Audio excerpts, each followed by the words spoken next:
Hey guys, welcome to the special edition of the Talent Recap Show. We live stream every Tuesday night to talk to you and the contestants from AGT so you can get to know them beyond the show. So be sure to tune in on Tuesday nights. This week, my co-host Samantha and I got to sit down with AGT star Brooke Simpson. Check this out. So guys, this was one of our first interviews. I wasn't here. I think it was Mel on our channel here at Talent Recap. She interviewed Brooke, and so we're so excited to have her here. Super talented Brooke Simpson. Hi, how are you guys? Doing good. We were looking forward to this all day. Yes, I'm so excited to be here and to see y'all again and all that jazz. Yeah, so I just want to say, obviously, I know you've done The Voice. Now you're here on America's Got Talent. Does it feel different? Does it feel the same? What do you feel with this? It definitely is a completely different experience. I went into it thinking maybe I'll have some idea of what I'm doing because of that, but I was completely wrong. It's a completely different game, a completely different structure. It's wild, but it's incredible, and I've loved every single step of the journey so far. Yeah, and I mean, we've loved every single second of it. This whole entire competition, I think you were one of our favorites because you were so vocal, talking about your culture and your tribe, and the fact that there are so many people all over the world that can look up to you and resonate to you, even especially in America. Yeah, I think that is so amazing. So what was going through your mind when you got the call to do AGT? Like, did you know that you wanted to talk about your tribe and bring awareness to that right off the bat? Absolutely. I mean, whether it's AGT, The Voice, or just me hustling out here in these LA streets, everything I do, I always do it with my tribe in mind. I know growing up as an Indigenous person, I know how it feels to feel forgotten and so often left out of the conversation, especially knowing our history and in this country. But because of that, I always want to shed light on it, and I want to give the next generation of all youth, but especially Indigenous youth, let them know that they can do it too. I just know growing up, I didn't have a pop star that was Indigenous like me to look up to, and I want to do that for the next generation to let them know that anything's possible. What you're saying is so important because, again, when you grow up ethnic or different things, you don't have the representation. I remember not ever having a brown doll. There was all these Cabbage Patch dolls, and I just wanted one that was brown. You know what I mean? So you have taken such an important role because, again, there are Indigenous women, men that are going, wait a minute, she can do this, I can do it. So it's such a great direction and story to take. And so I'm excited to see where you go. Thank you so much. And I'm so honored just to be a part of it. I mean, honestly, just the comparisons that Simon made alone, I mean, that is enough for me for the experience, but I'm going to keep going. Yeah, I mean, what was that like singing in front of Simon? I mean, you sung. She said it was her dream. She did, and she sung in front of a very impressive panel of coaches on The Voice. So I'm just wondering, how does the difference with Voice and AGT kind of compare?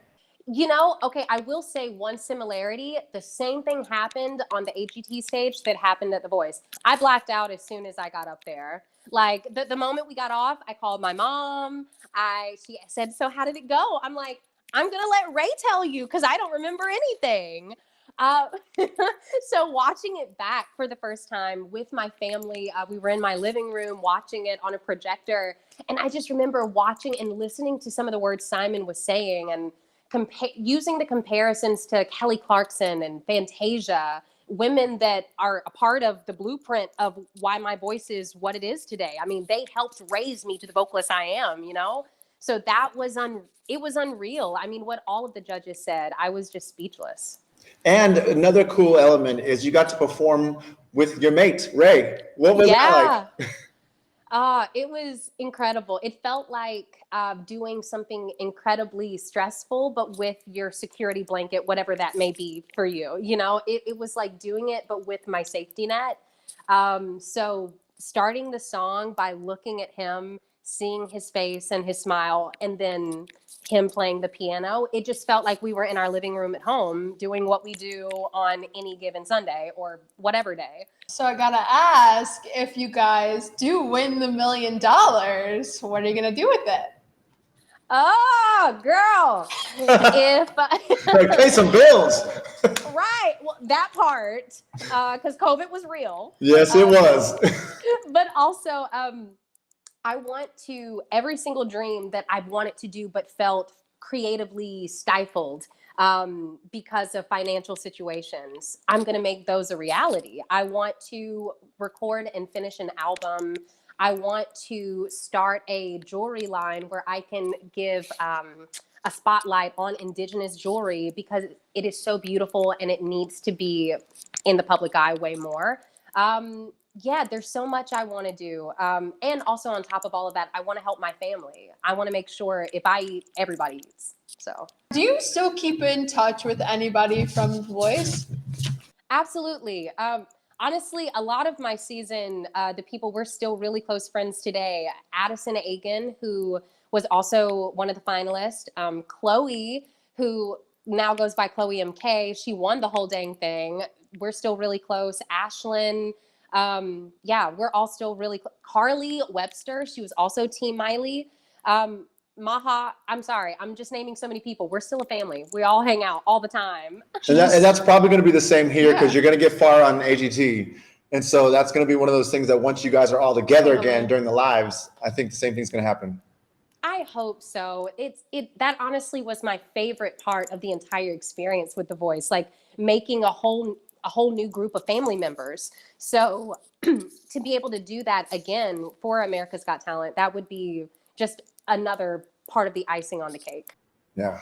Yeah. I know that this is such a happy time, but I just wanted to ask you, obviously we lost Janice Freeman in the years since we last spoke to you. What was Janice like? I mean, what was it like, just meeting her or talking to her? Because our viewers have always loved Janice. Yeah, it's not just your viewers either. I mean, anyone who come to know Janice is to love her. Meeting Janice is one of the greatest blessings I'll ever have in my life. I remember, our first time meeting in a room as Team Miley, a lot of the time was spent, it's a room full of women. It was an all-female team. And a lot of the time was spent crying and praying and affirming each other. And Janice was like the leader of the pack with praying for each person and pouring into each person. And not to, talk too long because I could go forever when I talk about that woman. But I remember one specific time she came to me in the lobby of the hotel we were in. And she gave me a notebook. Told me about the color of it and the word that was on it and how it just spoke to her when she saw it. And she felt like God wanted her to give it to me to write music in. And she prayed for me right after she gave it to me. And there were multiple times she prayed for me. She was just literally an angel on earth. Well, Brooke, thank you so much for coming on. We're rooting for you. We cannot wait to see what you do. Please go out there and kill it. Good luck. Thank you guys so much for having me. Hey, what are you doing tonight? Well, I think you should hit the subscribe button down below and then we can talk.